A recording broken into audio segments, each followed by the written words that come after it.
हम अपने सभी सपनों को खुद साकार कर सकते हैं। मैं चंदा दीदी आज आपके लिए लेके आई हूँ एक बहुत सुंदर कहानी, बहुत अच्छी, बहुत प्रेरक कहानी है। आप मुझे सुन पाते हैं उत्तराखंड मुक्त विश्वविद्यालय के सामुदायिक रेडियो हेलो हल्द्वानी में 91.2 एफएम पर बच्चों की दुनिया में। तो आइए सुनते हैं यह कहानी, सब कुछ तुम्हारे हाथ में है। तो लेते हैं इससे शिक्षा और प्रेरणा। एक आदमी रेगिस्तान से गुजरते वक्त बुदबुदा रहा था, कितनी बेकार जगह है ये, बिल्कुल भी हरियाली नहीं है और हो भी कैसे सकती है। यहाँ तो पानी का नामो निशान भी नहीं है। तपते रेत में वो जैसे जैसे आगे बढ़ रहा था, उसका गुस्सा भी बढ़ता जा रहा था। अंत में वो आसमान की तरफ देख चिल्लाते हुए बोला, क्या भगवान, आप यहाँ पानी क्यों नहीं देते?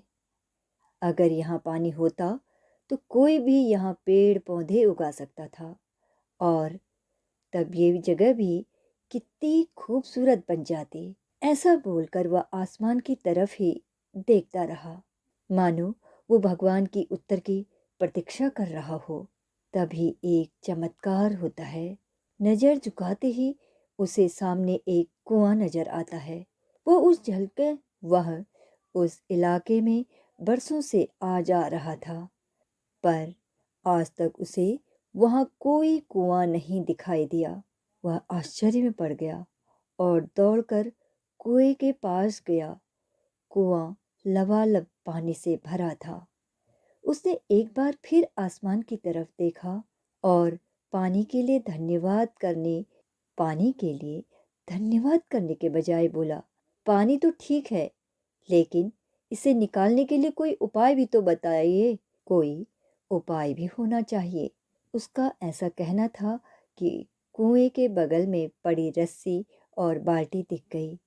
एक बार फिर उसे अपनी आंखों पर यकीन नहीं हुआ। वह कुछ घबराहट के साथ आसमान की ओर देखकर बोला, लेकिन मैं ये पानी ढोऊंगा कैसे? तभी उसे महसूस होता है कोई उसे पीछे से छू रहा है। पलट कर देखा तो एक ऊंट उसके पीछे खड़ा था। अब वह आदमी अब एकदम घबरा जाता है।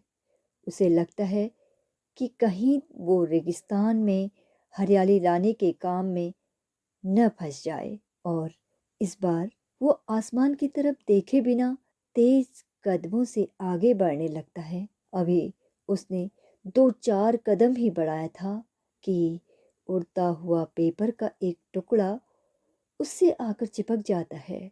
उस टुकड़े पर लिखा होता है, मैंने तुम्हें पानी दिया, बाल्टी और रस्सी दी, पानी ढोने का साधन भी दिया। अब तुम्हारे पास वो हर एक चीज है जो तुम्हें रेगिस्तान को हरा भरा बनाने के लिए चाहिए। अब सब कुछ तुम्हारे हाथ में है। आदमी एक क्षण के लिए ठहरा, पर अगले ही पल वह आगे बढ़ गया और रेगिस्तान कभी भी हरा भरा नहीं बन पाया।